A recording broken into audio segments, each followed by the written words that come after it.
मेरा नाम अक्षत है और मैं समुद्र को अपना घर कहता था। पर उस एक रात के बाद मुझे समझ आया कि हम इस घर में अकेले नहीं रहते। हम समंदर पर तैरते नहीं, बल्कि एक अनदेखी पुरानी दुनिया की कब्र के ऊपर से गुजरते हैं। चक होती है नए नए देश, खुले आसमान के नीचे अथाह समंदर। सच कहूं तो ज्यादातर वक्त ये दुनिया का सबसे अकेला और उबाऊ काम है। हजारों किलोमीटर तक सिर्फ नीला पानी, वही लोहे का जहाज, वही गिने चुने चेहरे और वही इंजन की घर घर की आवाज जो आपकी धड़कन का हिस्सा बन जाती है। मैं विज्ञान का छात्र रहा हूं। मेरे लिए हर चीज के पीछे तर्क, भौतिकी और गणित होता है। रडार, जीपीएस, चार्ट्स, यही मेरी दुनिया है। मैं भूत प्रेत और कहानियों पर हंसता था, जब तक कि वो रात नहीं आई। हमारा जहाज समुद्र रत्ना मलक्का स्ट्रेट से मशीनरी का भारी भरकम कार्गो लेकर मुंबई के लिए निकला था। सफर लंबा था और अब हम अरब सागर के बीचों बीच थे। जमीन का कोई टुकड़ा आसपास नहीं था। चांद की रोशनी समुद्र पर चांदी की एक चादर बिछा रही थी और मौसम बिल्कुल साफ था। रात के 2 बजे थे और ब्रिज पर मेरी ड्यूटी थी। ब्रिज यानी जहाज का कमांड सेंटर, जहां से सब कुछ कंट्रोल होता है। मेरे साथ एक युवा कैडेट साहिल था जो अभी सीख रहा था। ब्रिज पर शांति थी। सिर्फ उपकरणों की धीमी बीप और स्क्रीन की हरी नारंगी रोशनी अंधेरे में चमक रही थी। कैप्टन शर्मा, एक पुराने और अनुभवी नाविक, कुछ घंटे पहले ही अपने केबिन में आराम करने गए थे। उन्होंने बस इतना कहा था, वर्मा, नजर बनाए रखना। अरब सागर जितना शांत दिखता है उतना होता नहीं। मैं कॉफी का कप हाथ में लिए रडार स्क्रीन को घूर रहा था। रडार की हरी बत्ती एक दायरे में घूम रही थी, आसपास के इलाके को स्कैन करती हुई। स्क्रीन बिल्कुल साफ थी। दूर दूर तक कोई दूसरा जहाज नहीं था। साहिल ऑटो पायलट के डेटा को लॉग बुक में दर्ज कर रहा था। सब कुछ सामान्य था, इतना सामान्य कि नींद आने लगी थी। तभी रडार स्क्रीन के उत्तरी पूर्वी कोने पर एक छोटा सा बिंदु उभरा, एक ब्लिप। मैंने अपनी आंखें मली। शायद मेरी आंखों का धोखा हो, पर नहीं, बिंदु वही था, धीरे धीरे और साफ होता हुआ। इसका मतलब था कि कोई जहाज हमारी रेंज में आ रहा है। मैंने AIS, automatic identification system, screen पर देखा। AIS हर जहाज की पहचान, गति और दिशा बताता है, पर स्क्रीन खाली थी। उस जहाज से कोई सिग्नल नहीं आ रहा था। अजीब है, मैं बुदबुदाया। साहिल, जरा देखना, कोई जहाज बिना AIS के हमारी तरफ आ रहा है। साहिल ने अपनी स्क्रीन देखी और कहा, सर, रडार पर तो है, पर AIS पर कुछ नहीं। शायद कोई छोटी मछली पकड़ने वाली नाव होगी। उनके पास AIS नहीं होता। इतने गहरे समुद्र में यहां कोई मछली पकड़ने वाली नाव क्या करेगी? मैंने कहा।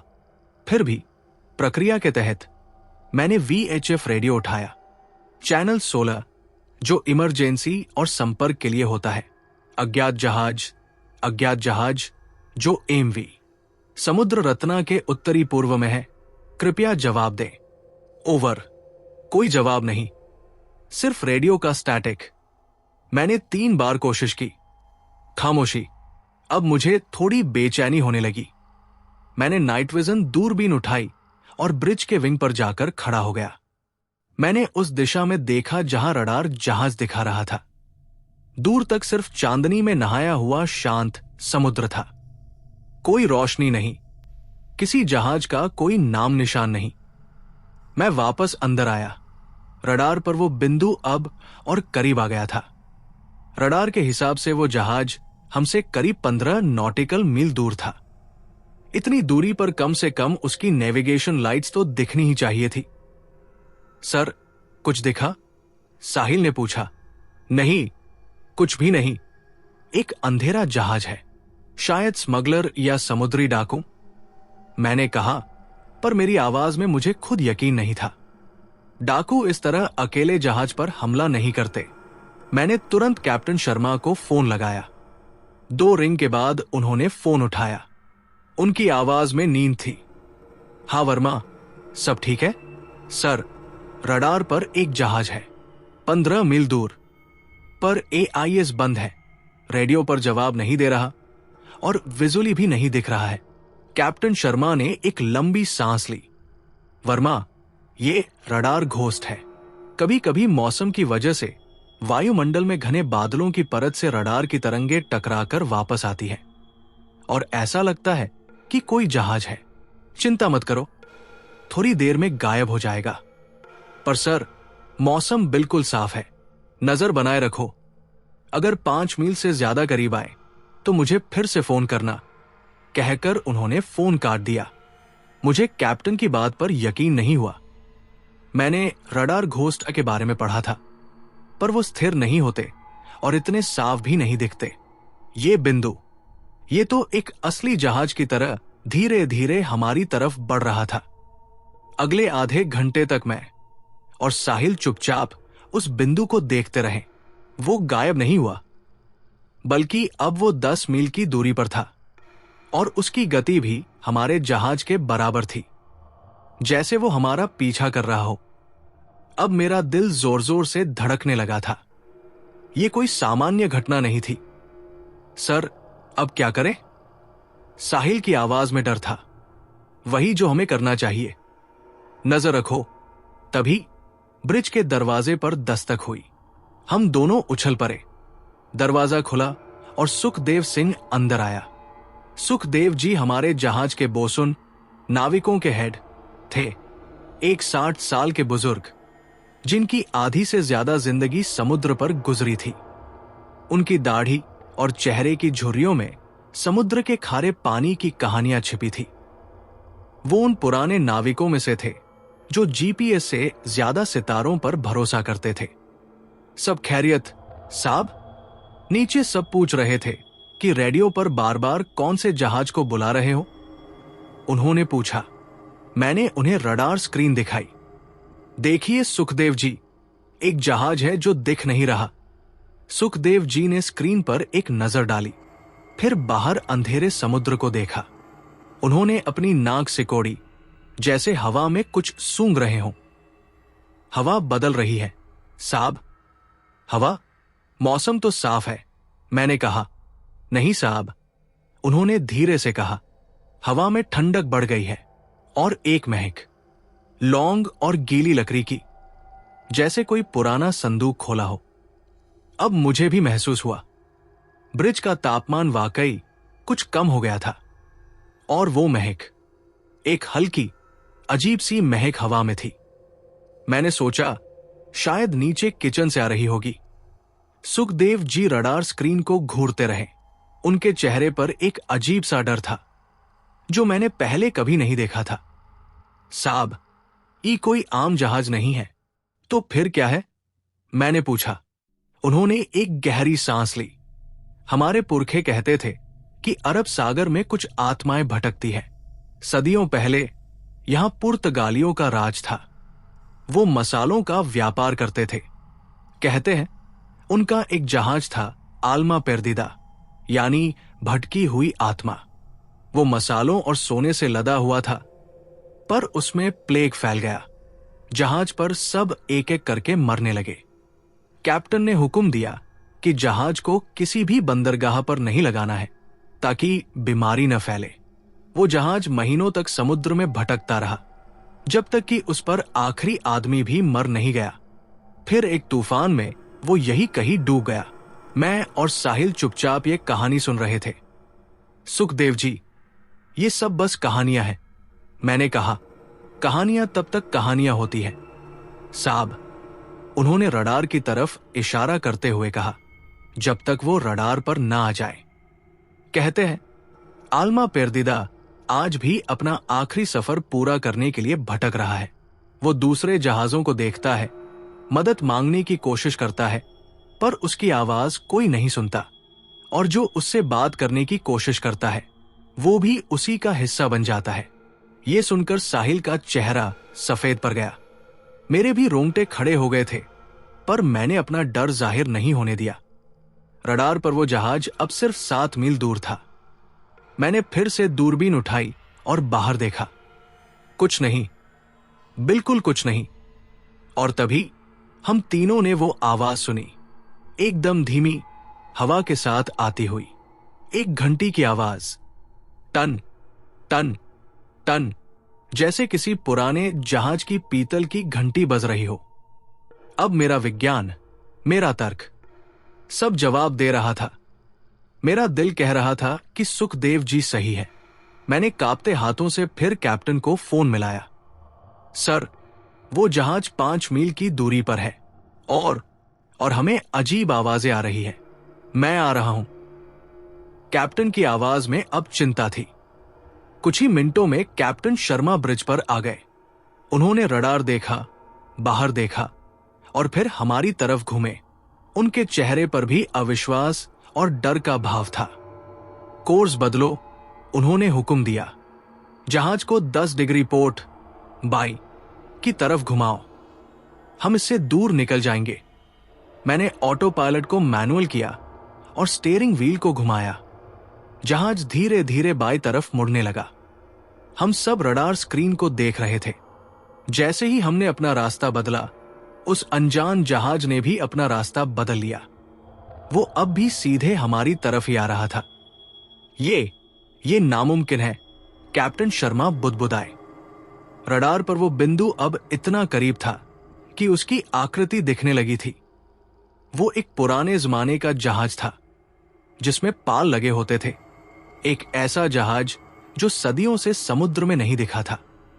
3 मील, 2 मील, 1 मील, अब रडार पर अलार्म बजने लगा था।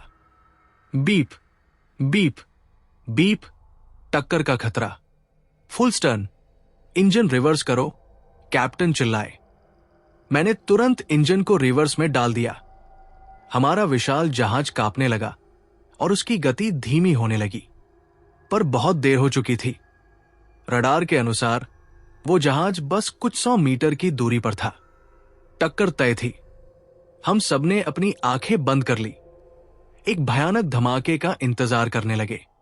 1 मिनट, 2 मिनट, 5 मिनट, कोई धमाका नहीं हुआ। मैंने धीरे धीरे अपनी आंखें खोली। जहाज शांत था। रडार पर वो बिंदु गायब हो चुका था। वो कहाँ गया? साहिल ने कांपती आवाज में पूछा। शायद हमारे नीचे से निकल गया, कैप्टन ने कहा, पर उन्हें खुद यकीन नहीं था। तभी जहाज की सारी बत्तियां एक साथ झपकी और बंद हो गई। ब्रिज पर घना अंधेरा छा गया। सिर्फ इमरजेंसी लाइट्स की लाल धीमी रोशनी जल रही थी। सारे सिस्टम बंद पड़ गए थे। हम चारों अंधेरे में एक दूसरे को देख रहे थे। हमारी सांसें अटकी हुई थी। और उसी पल VHF रेडियो, जो अब तक मरा पड़ा था, अपने आप चालू हो गया। उसमें से एक घरघराहट की आवाज आई, खर, और फिर उस घरघराहट के बीच से एक आवाज उभरी, एक बहुत पुरानी, गहरी और दर्द भरी आवाज, जो किसी ऐसी भाषा में बोल रही थी जो हमने पहले कभी नहीं सुनी थी। और फिर उस आवाज ने एक शब्द कहा जो हम सब समझ गए। शायद वो शब्द हर भाषा में एक ही होता है, मदद। रेडियो से निकली वो एक शब्द की फुसफुसाहट नहीं थी, वो एक चीख थी। एक ऐसी चीख जो सदियों के अकेलेपन, दर्द और निराशा में डूबी हुई थी। वो आवाज ब्रिज के अंधेरे में गूंजती रही और फिर खामोशी में बदल गई। रेडियो की लाल बत्ती ऐसे बुझ गई जैसे किसी ने दम तोड़ दिया हो। हम चारों अपनी अपनी जगह पर पत्थर बन गए थे। बाहर चांदनी रात में समुद्र अब शांत नहीं, बल्कि एक काले ठंडे कफन जैसा लग रहा था। इंजन बंद होने की वजह से जहाज अब लहरों पर धीरे धीरे डोल रहा था और लोहे की दीवारों से आती क्रीक क्रीक की आवाजें और भी डरावनी लग रही थी। ये क्या था? साहिल की आवाज में कंपी थी। कैप्टन शर्मा ने खुद को संभाला। वो एक पुराने कप्तान थे। उन्होंने तूफान और समुद्री डाकुओं का सामना किया था। पर आज उनके चेहरे पर भी एक ऐसा डर था जो मैंने पहले कभी नहीं देखा था। Emergency protocol. Verma, satellite phone से हेड ऑफिस को संपर्क करने की कोशिश करो। सुखदेव जी, नीचे जाकर चीफ इंजीनियर को जगाइए और पावर बैकअप शुरू करने को कहिए। साहिल, लॉग बुक में सब कुछ नोट करो, हर एक मिनट का। कैप्टन ने एक सांस में आदेश दिए। उनके आदेशों ने हमें थोड़ी हिम्मत दी। मैं इमरजेंसी सैटेलाइट फोन की तरफ बढ़ा। वो बैटरी पर चलता था और किसी भी हाल में काम करना चाहिए था। मैंने रिसीवर उठाया। डेड। कोई टोन नहीं थी, जैसे किसी ने बाहर से सारी लाइनें काट दी हों। सर, सैटेलाइट फोन काम नहीं कर रहा है, मैंने कहा। कैप्टन का चेहरा और सफेद पर गया। इसका मतलब था कि हम दुनिया से पूरी तरह कट चुके थे। हम समुद्र के बीच में एक लोहे के ताबूत में बंद थे, जिसकी कोई खबर किसी तक नहीं पहुंच सकती थी। तभी सुखदेव जी वापस आए। उनके पीछे चीफ इंजीनियर मिस्टर डिसूजा और 2 और क्रू मेंबर थे। उनके चेहरे पर भी घबराहट थी। कैप्टन साहब, नीचे सब ठीक है, डिसूजा ने कहा। इंजन में कोई खराबी नहीं है, पर मेन जनरेटर और इमरजेंसी जनरेटर दोनों एक साथ ट्रिप कर गए हैं। ऐसा कभी नहीं होता। हम रीस्टार्ट करने की कोशिश कर रहे हैं, पर पावर वापस नहीं आ रहा है, जैसे कोई चीज उसे रोक रही हो। अब यह साफ था, जो भी हो रहा था वो कोई तकनीकी खराबी नहीं थी। कोई बाहरी अनदेखी ताकत हमारे जहाज को कंट्रोल कर रही थी। सुखदेव जी ने धीरे से कहा, साहब, उसने हमें पकड़ लिया है। आलमा पेरदीदा, उसने हमें अपना साथी चुन लिया है। बकवास बंद करो, सुखदेव। कैप्टन गुर्राए, पर उनकी आवाज में वो रोब नहीं था। डिसूजा, कोशिश करते रहो, मैं बाकी क्रू को इकट्ठा करता हूं। कैप्टन ने इमरजेंसी अलार्म बजाने की कोशिश की, पर वो भी बंद था। उन्होंने इंटरकॉम उठाया, वो भी काम नहीं कर रहा था। हमें नीचे जाकर हर केबिन का दरवाजा खटखटाकर लोगों को जगाना पड़ा। अगले आधे घंटे में जहाज के सारे क्रू मेंबर, करीब 20 लोग, मेस रूम में इकट्ठा हो गए। सबके चेहरे पर डर और कंफ्यूजन था। कैप्टन ने उन्हें संक्षेप में बताया कि क्या हुआ है, पर उन्होंने भूतिया जहाज वाली बात नहीं बताई। उन्होंने इसे एक अभूतपूर्व इलेक्ट्रिकल विफलता का नाम दिया। पर मैं जानता था, क्रू के बाकी अनुभवी सदस्य, खासकर जो सुखदेव जी की तरह पुराने थे, वो समझ रहे थे कि मामला गड़बड़ है। हम सब में इस रूम में बैठे थे, टॉर्च की रोशनी में एक दूसरे के डरे हुए चेहरे देख रहे थे। जहाज अब ज्यादा जोर से डोलने लगा था, जैसे समुद्र अशांत हो रहा हो। तभी जहाज के बाहरी हिस्से से एक जोरदार खरोंचने की आवाज आई। खर, जैसे किसी विशाल नुकीली चीज को हमारे जहाज की बॉडी पर रगड़ा जा रहा हो। सब लोग उछल पड़े। ये क्या था? कोई चिल्लाया। आवाज फिर से आई, इस बार और करीब, जैसे कोई चीज पानी के नीचे से हमारे जहाज के पेंदे को खरोंच रही हो। हम सब डेक पर भागे। बाहर आकर हमने टॉर्च की रोशनी में चारों तरफ देखा। समुद्र में ऊंची ऊंची लहरें उठने लगी थी, जबकि कुछ देर पहले तक वो बिल्कुल शांत था। पर पानी में हमें कुछ भी नहीं दिखा। शायद कोई डूबा हुआ कंटेनर या चट्टान, साहिल ने कहा। इतने गहरे समुद्र में कोई चट्टान नहीं होती, बेटा, सुखदेव जी ने कहा। और कंटेनर ऐसी आवाज नहीं करता।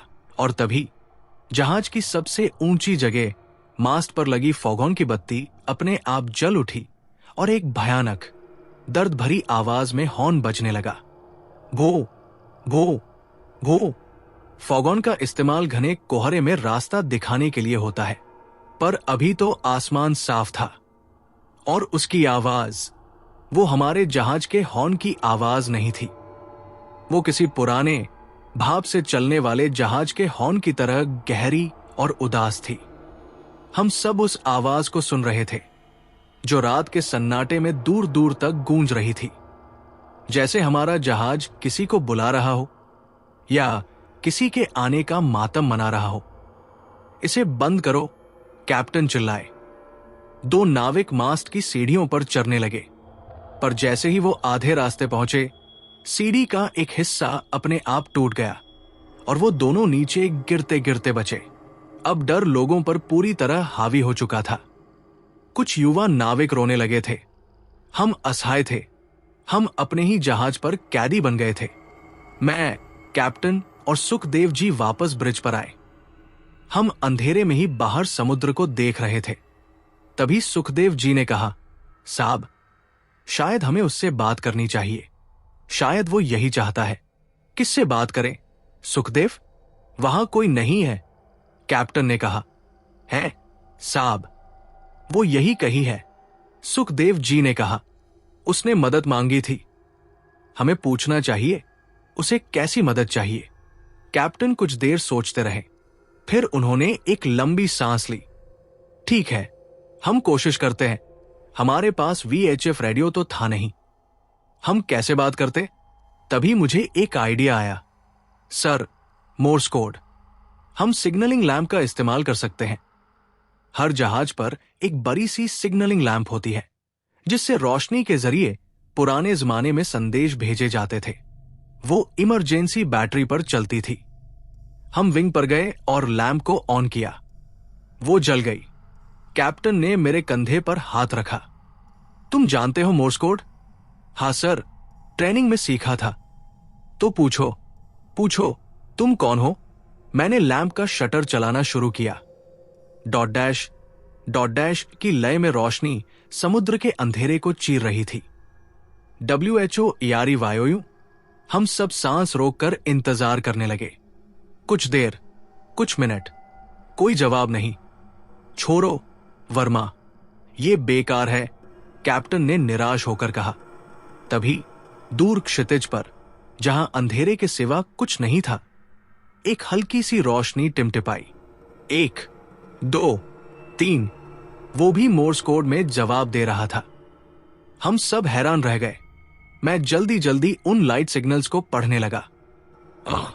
L M P E R D I D। आलमा परदीदा। Sukhdev ji की कहानी सच थी। हमारा सामना उसी भूतिया जहाज से हो रहा था। साहिल डर के मारे जमीन पर बैठ गया। कैप्टन की आंखें भी फटी की फटी रह गई। मैंने कांपते हाथों से फिर से लैंप चलाई। WHDO YWNT, तुम्हें क्या चाहिए? जवाब तुरंत आया। S V E O U R S O U L S। हमारी आत्माओं को बचाओ। हमारी आत्माओं को बचाओ। हम कैसे? हम क्या कर सकते थे? इससे पहले कि हम कुछ और पूछ पाते, एक और संदेश आया। T H E C P T I N H S T H E K E Y। चाबी कप्तान के पास है। चाबी कप्तान के पास है? किस चीज की चाबी? और कौन सा कप्तान? हमारा कप्तान या उनका? मैंने कैप्टन शर्मा की तरफ देखा। वो भी उतने ही हैरान थे जितने हम। और फिर हमारे जहाज पर एक अजीब सी घटना होने लगी। जहाज की रेलिंग, दरवाजे और दूसरी धातु की चीजों पर अपने आप नमी की बूंदें जमने लगी, जैसे वो रो रही हों। और फिर उन बूंदों ने एक आकार लेना शुरू किया। वो बूंदें मिलकर शब्द बना रही थी। हमारे पैरों के नीचे लोहे के डेक पर पानी से लिखा हुआ था। नीचे और एक तीर का निशान बना हुआ था, जो कार्गो होल्ड, माल रखने की जगह की तरफ इशारा कर रहा था। नीचे डेक पर पानी से लिखा वो एक शब्द और तीर का निशान हम सबको घूर रहा था। हवा इतनी ठंडी हो गई थी कि हमरा हर सांस भाप बनकर निकल रहा था। फॉगॉन अब भी बज रहा था, पर उसकी आवाज अब किसी मातम में बजने वाले नगाड़े की तरह लग रही थी। हम सब उस तीर को देख रहे थे, जो जहाज के बीचों बीच बने कार्गो होल्ड के विशाल हैच, ढक्कन की तरफ इशारा कर रहा था। हमारे जहाज में 4 कार्गो होल्ड थे। तीर होल नंबर 2 की तरफ था। ये क्या बकवास है? मिस्टर डिसूजा, चीफ इंजीनियर, चिल्लाया। कार्गो होल्ड में मशीनरी के अलावा कुछ नहीं है। सब कुछ हमने अपनी आंखों के सामने लोड करवाया था। पर वो हमें वही जाने को कह रहा है, मैंने धीरे से कहा। कैप्टन शर्मा गहरे सोच में डूबे हुए थे। उनकी जिंदगी का सारा तजुर्बा आज किसी काम नहीं आ रहा था। वो एक ऐसी लड़ाई लड़ रहे थे जिसके नियम उन्हें पता नहीं थे। साहब, हमें नीचे जाना होगा, सुखदेव जी ने कहा।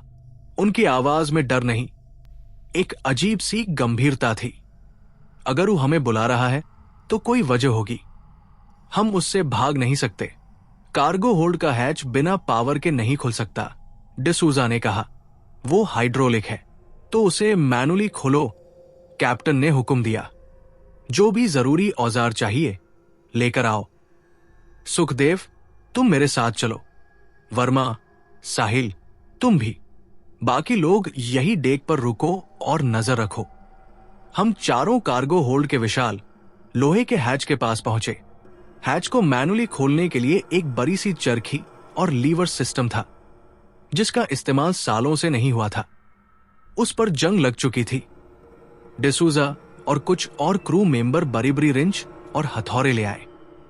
अंधेरे में टॉर्च की रोशनी में हम उस जाम हो चुके सिस्टम को खोलने की कोशिश करने लगे। हर बार जब हम हथौड़ा मारते तो ठन ठन की आवाज पूरे जहाज पर गूंजती, जैसे हम किसी ताबूत का ढक्कन खोलने की कोशिश कर रहे हों। करीब 1 घंटे की मशक्कत के बाद चरखी का लॉक खटाक की आवाज के साथ खुला। अब हमें उसे घुमाकर हैच को धीरे धीरे खिसकाना था। हम सबने मिलकर चरखी को घुमाना शुरू किया। वो बहुत भारी थी। ऐसा लग रहा था जैसे कोई अंदर से उसे रोक रहा हो। क्री क्री क्री की दर्दनाक आवाज के साथ हैच धीरे धीरे खिसकने लगा। जैसे ही एक छोटी सी दरार खुली, अंदर से एक ठंडी बासी हवा का झोंका बाहर आया।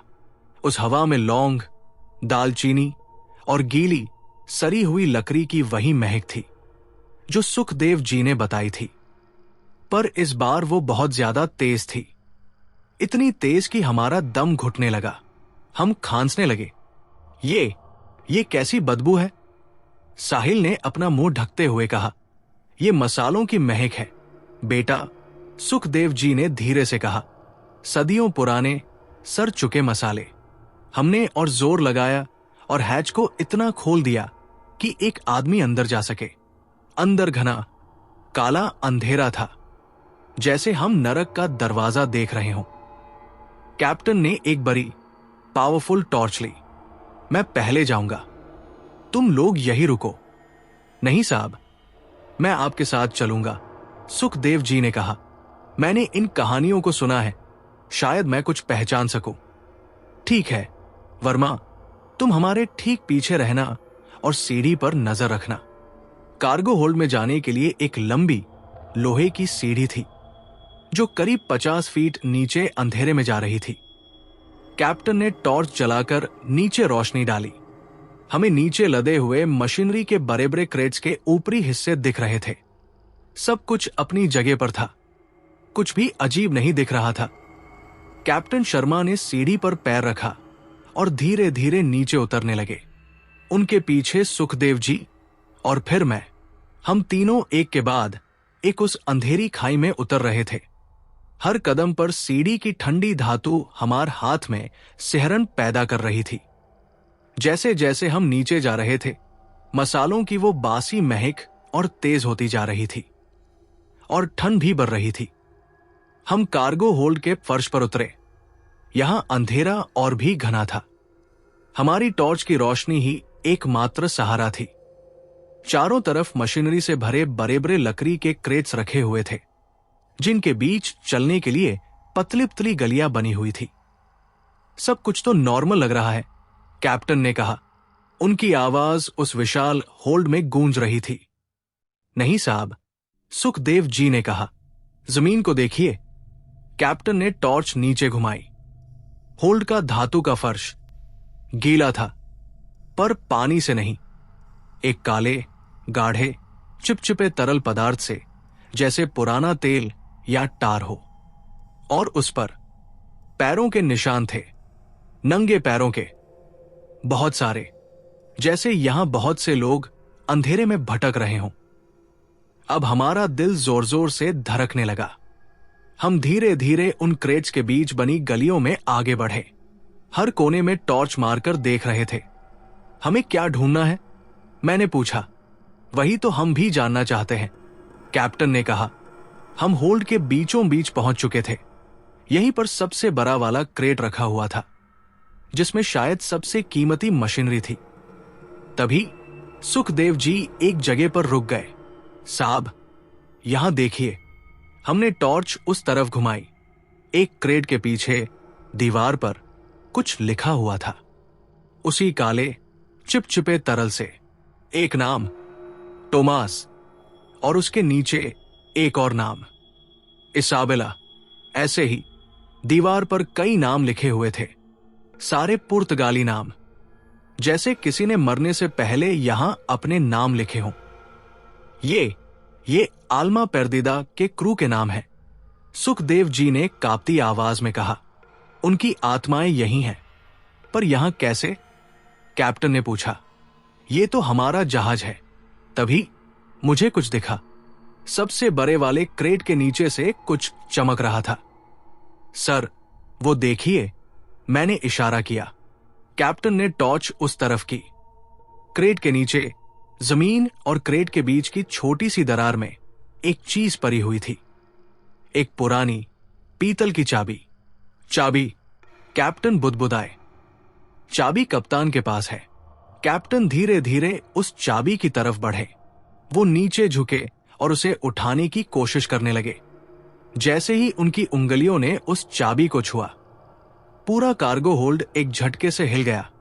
धड़ाम की एक जोरदार आवाज के साथ ऊपर कार्गो होल्ड का हैच अपने आप बंद हो गया। ऊपर से साहिल और बाकी क्रू के चिल्लाने की आवाज आई। हम तीनों नीचे उस अंधेरी कब्रगाह में कैद हो गए थे। हमारी टॉर्च झिलमिलाई और बंद हो गई। घना, दम घुंटू अंधेरा। हम तीनों एक दूसरे के करीब आ गए।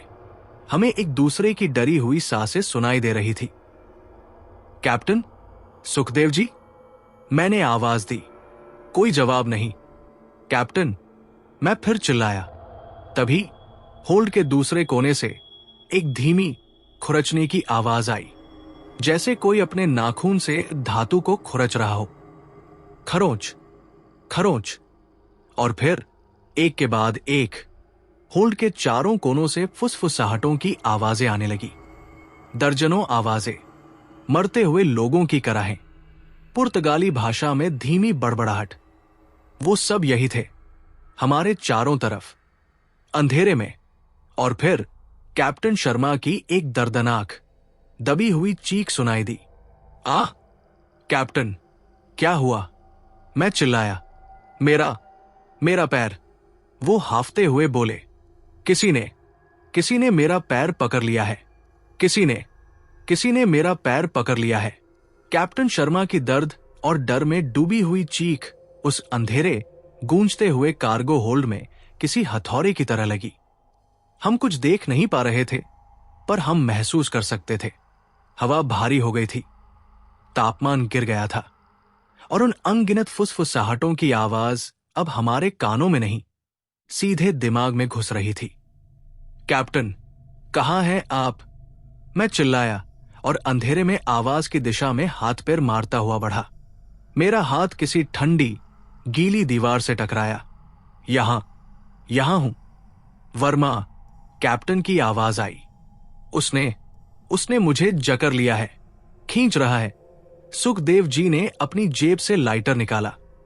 खटाक खटाक। 2-3 कोशिशों के बाद एक छोटी सी कांपती हुई लौ जली। उस पीली रोशनी में हमने जो देखा, उससे हमारी रूह फना हो गई। कैप्टन शर्मा जमीन पर गिरे हुए थे।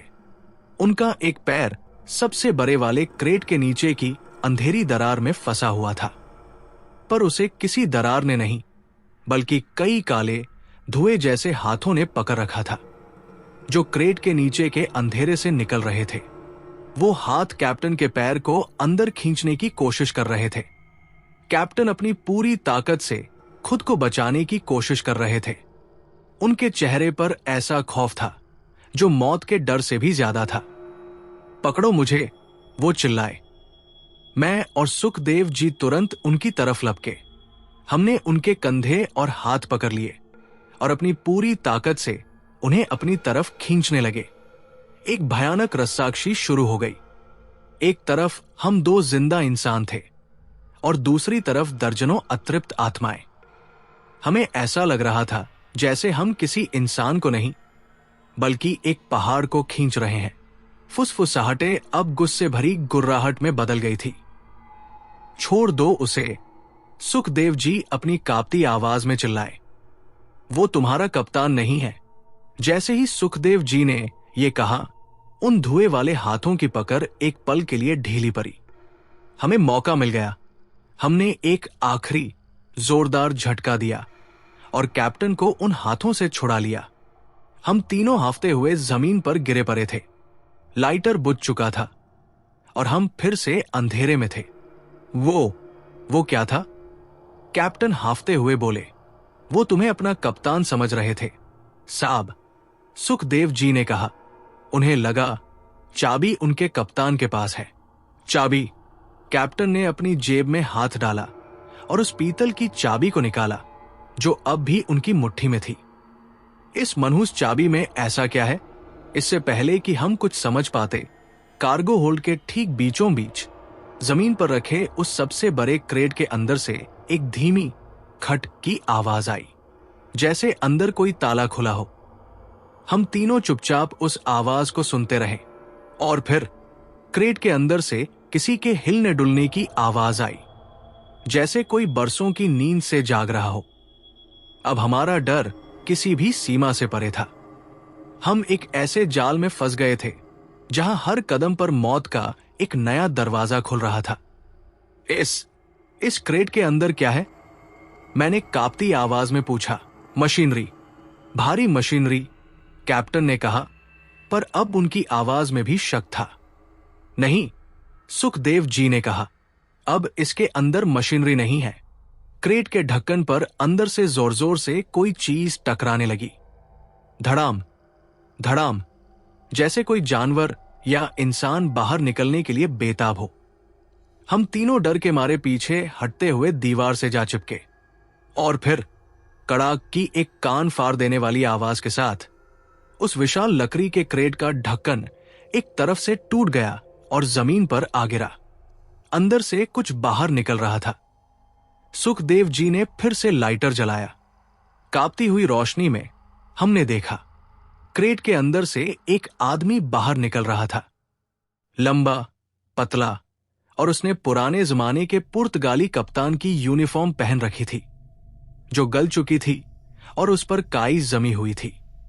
उसका चेहरा सूखा हुआ और चमड़ी हड्डियों से चिपकी हुई थी, जैसे किसी मम्मी का हो। पर उसकी आंखें खुली थी और उनमें कोई पुतली नहीं थी, सिर्फ एक सफेद दूधिया धुंध थी। पर वो हमें देख रहा था। वो आलमा पेरदीदा का कप्तान था। उसने अपनी सूखी गली हुई गर्दन को हमारी तरफ घुमाया। जब वो बोला तो उसकी आवाज किसी कब्र से आती हुई लग रही थी। मेरी चाबी। उसने कैप्टन शर्मा की तरफ अपना एक हाथ बढ़ाया, जिनकी मुट्ठी में अब भी वो चाबी थी। कैप्टन शर्मा डर के मारे हिल भी नहीं पा रहे थे। दो, कप्तान की आत्मा गुर्राई। फेंक दीजिए साहब, सुखदेव जी चिल्लाए। कैप्टन ने जैसे होश में आकर अपनी पूरी ताकत से उस चाबी को होल्ड के दूसरे कोने में फेंक दिया। चाबी धातु के फर्श से टकराकर टन की आवाज करती हुई दूर जा गिरी। कप्तान की आत्मा एक पल के लिए रुकी, फिर वो हमारी तरफ देखना छोड़कर उस चाबी की तरफ मुड़ी। वो अपने सूखे अकड़े हुए पैरों पर धीरे धीरे लंगड़ाता हुआ उस चाबी की तरफ बढ़ने लगा। हमें भागने का मौका मिल गया था। चलो ऊपर चलो, मैं चिल्लाया। हम तीनों उठे और उस सीढ़ी की तरफ भागे जो ऊपर डे की तरफ जाती थी। हम एक दूसरे को धकेलते हुए गिरते पड़ते सीढ़ी पर चढ़ने लगे। हमें पीछे से उस कप्तान के चलने की खिस खिस की आवाज आ रही थी। हम सीढ़ी के आधे रास्ते ही पहुंचे थे कि नीचे से कैप्टन शर्मा की एक और चीख सुनाई दी, मेरा मेरा पैर। फिर से मैंने नीचे देखा। उस मम्मी जैसे कप्तान ने चाबी को छोड़ दिया था और अब वो सीढ़ी के नीचे खड़ा था। उसका एक हाथ किसी सांप की तरह लंबा होकर कैप्टन शर्मा के टखने से लिपट गया था और उन्हें नीचे खींच रहा था। नहीं, इस बार नहीं, सुखदेव जी चिल्लाए। सुखदेव जी, जो 60 साल के थे, उनमें न जाने कहां से इतनी हिम्मत और ताकत आ गई। उन्होंने अपनी कमर में बंधा हुआ नाविकों वाला भारी चाकू निकाला। साहब, पैर ऊपर कीजिए, वो चिल्लाए। कैप्टन ने अपना पैर ऊपर खींचा। सुखदेव जी नीचे झुके और उस मम्मी वाले हाथ पर अपने चाकू से पूरी ताकत से वार कर दिया। एक भयानक गैर-इंसानी चीख पूरे होल्ड में गूंज उठी। वो हाथ कटकर अलग हो गया, पर वो हाथ नहीं था। वो काला धुआं था जो चाकू लगते ही हवा में गायब हो गया। उस आत्मा रूपी कप्तान ने अपना दूसरा हाथ बढ़ाया, पर तब तक हम ऊपर पहुंच चुके थे। हमने हैच के पास पहुंचकर उसे बाहर से बंद करने की कोशिश की, पर वो जाम था। नीचे से वो कप्तान अब सीढ़ी पर चढ़ने लगा था। बहुत धीरे धीरे, पर वो ऊपर आ रहा था। हम फंस गए, हम यहीं मरेंगे। साहिल, जो ऊपर हमारा इंतजार कर रहा था, रोने लगा। कैप्टन शर्मा जमीन पर गिरे हुए थे, दर्द और डर से कराह रहे थे। उनका पैर, जहां उस आत्मा ने पकड़ा था, एकदम काला पड़ गया था, जैसे खून जम गया हो। नहीं, अभी एक रास्ता बाकी है, सुखदेव जी हाफते हुए बोले। उसे चाबी चाहिए, पर वो चाबी उस ताले की नहीं है। तो फिर? मैंने पूछा। वो चाबी एक संदूक की है, सुखदेव जी ने कहा।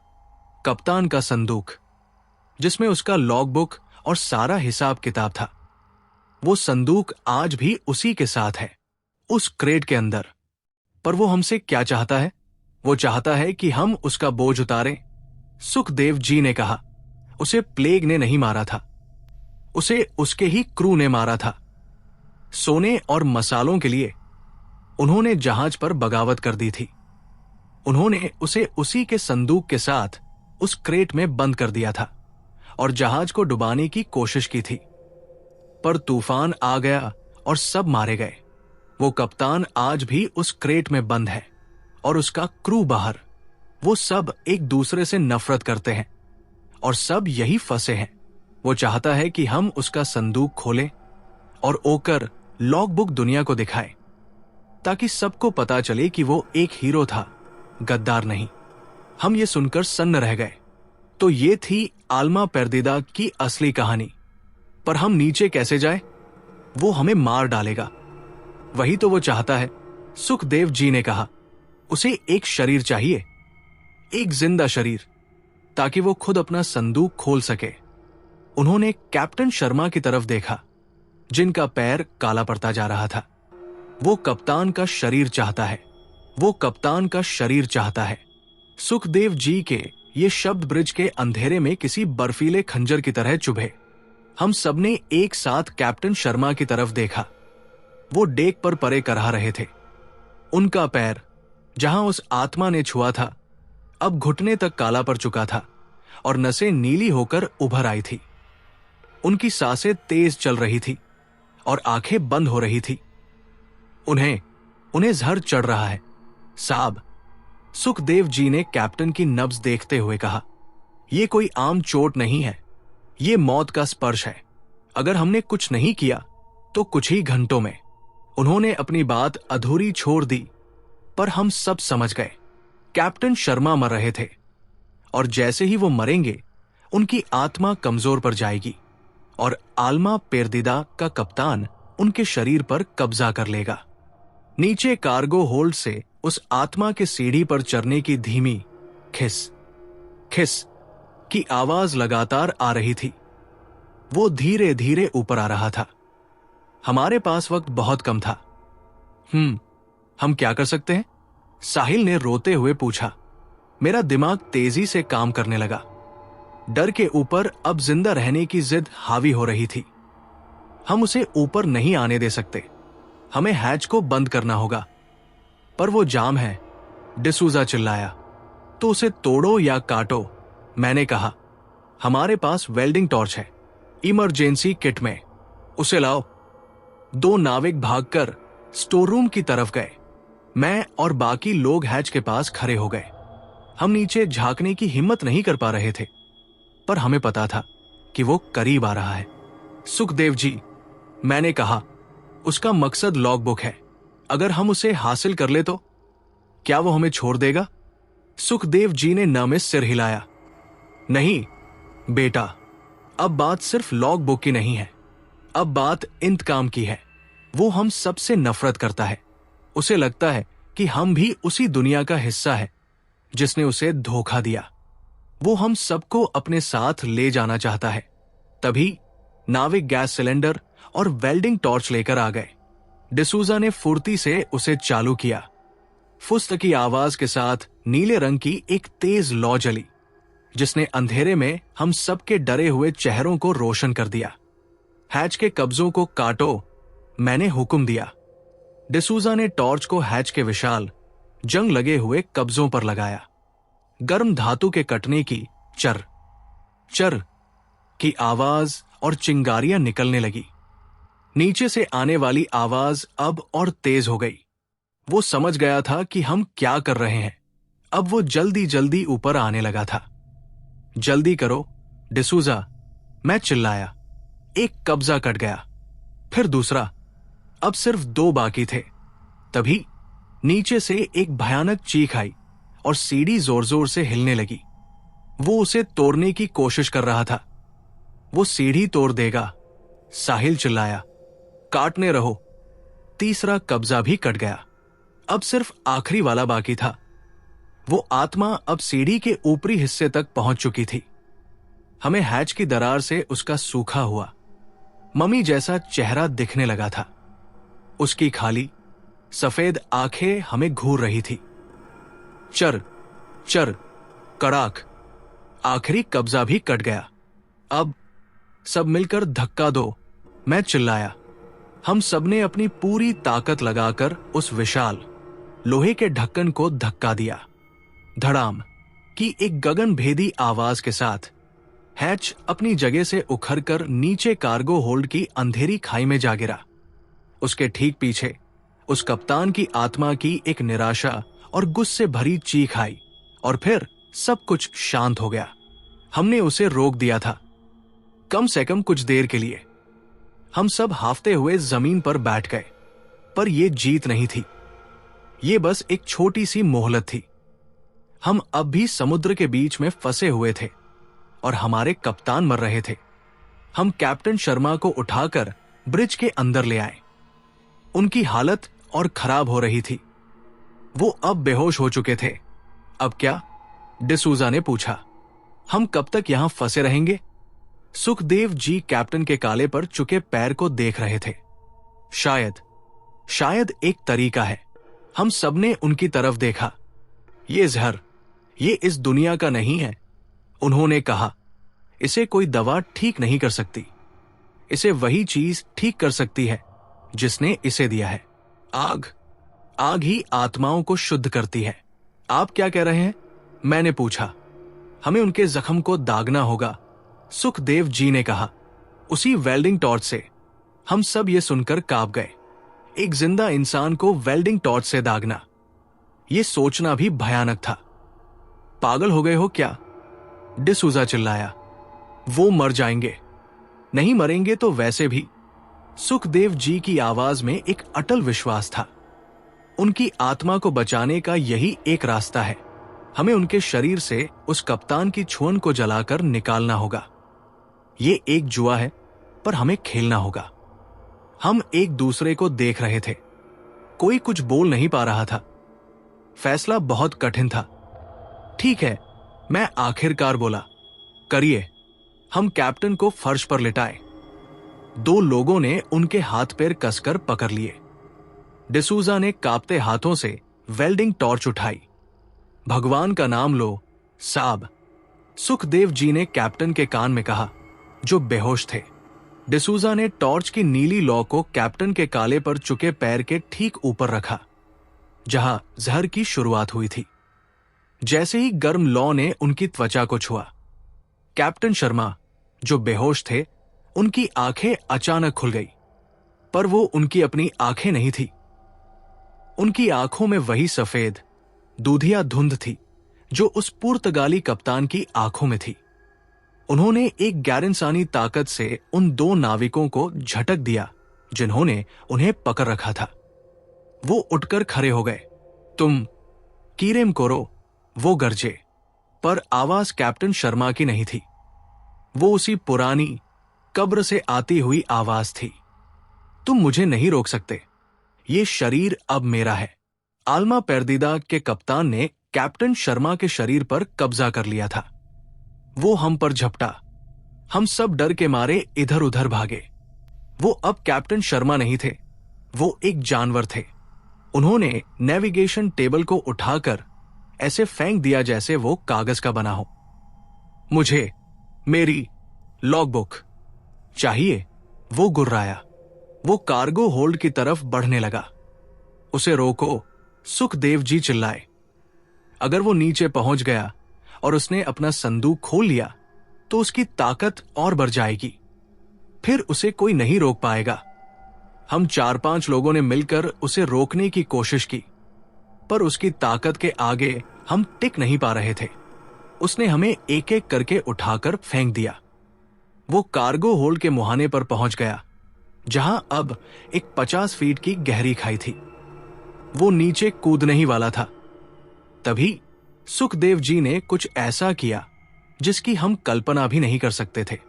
उन्होंने पास में पड़ा हुआ एक भारी लोहे का पाइप उठाया और उस शरीर के काले पर चुके पैर पर पूरी ताकत से दे मारा। कड़ाक, हड्डी टूटने की आवाज आई। वो आत्मा रूपी कप्तान दर्द से चीखा और अपना संतुलन खो बैठा, पर वो गिरा नहीं। उसने अपना एक हाथ बढ़ाकर पास की रेलिंग पकड़ ली। सुखदेव, वो गुर्राया, तुमने बहुत बड़ी गलती कर दी बूढ़े। उसने अपना दूसरा हाथ सुखदेव जी की गर्दन की तरफ बढ़ाया। मैं ये सब देख रहा था। मेरे अंदर का सारा डर गुस्से में बदल गया। मैं अपने कप्तान को ऐसे नहीं मरते देख सकता था। मैंने पास में ही फायर एक्सटिंग्विशर, आग बुझाने का सिलेंडर देखा। मैंने उसे उठाया और पिन निकालकर उसका मुंह उस आत्मा रूपी कप्तान के चेहरे की तरफ कर दिया। मैंने लीवर दबा दिया। फुस की जोरदार आवाज के साथ कार्बन डाइऑक्साइड का सफेद बर्फीला बादल निकला और सीधा उसके चेहरे पर लगा। आत्माएं ठंडी होती हैं, पर अत्यधिक ठंडक उन्हें भी नुकसान पहुंचाती है।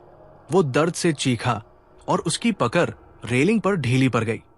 अब अक्षत, सुखदेव जी चिल्लाए।